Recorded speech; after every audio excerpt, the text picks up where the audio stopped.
As Hillary Clinton famously said 10 years ago, what did she say? You can't breed vipers in your backyard and expect it to bite only your neighbours.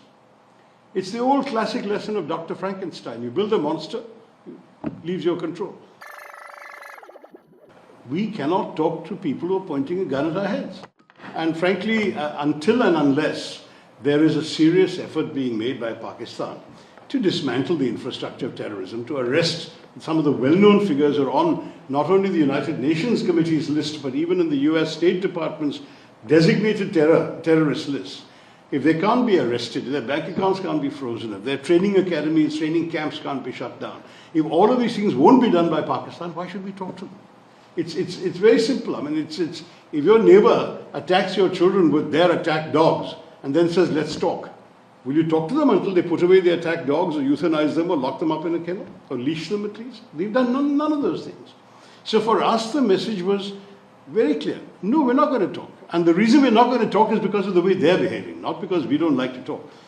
I often say we can talk to Pakistan in practically every language they speak there. We have no shortage of, we don't need a third party to come between us and help us talk to them.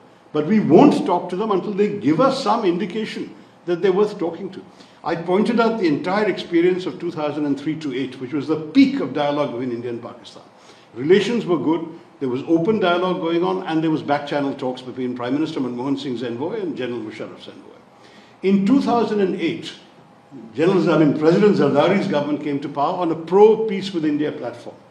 His foreign minister Shah Mahmood Qureshi was in Delhi on the day of 26/11 to sign a liberalized visa regime with India. What happened? So while you're talking peace with these people, having dialogue, and everyone is giving you great assurances, some other elements in that society, in that state, deep or whatever you want to call it, came and started killing, in our case, 170 of our citizens, and not just our citizens, Americans and other nationalities were also killed in Mumbai in 26/11. So what is the point of talking to people if they can't even control what their own instruments, agencies and elements they have created in their society? If they can't control what they're doing to us, why bother to talk to them? If people we talk to are unable or unwilling to actually give us the peace we're talking about, then why talk? So just as a quick follow-up, have you had to dispel any, on your visits, have you had to dispel any sort of re-hyphenation of India and Pakistan? There hasn't been, because this answer is fully understood, first of all. Nobody has pushed back, not even senators and congressmen who asked this question, pushed back when we pointed this out. They understood the logic that you don't talk to people who are doing this to you. But on the whole question of hyphenation, I've pointed out repeatedly there can be no equivalence between a country sending terrorists and a country having its civilians killed, holidaymakers, tourists, men shot down in front of their wives and children because after being asked their religion. I mean, this kind of thing has been absolutely reprehensible, outrageous. Second, there can be no equivalence between people who are attacking and those who are defending themselves and their people and their territory and their sovereignty. There can be no equivalence. So there's no question. I said this is not about India and Pakistan. This is about India and terrorism inflicted on India. So India will act against terror, wherever it comes from. If it's coming from Pakistan, tough.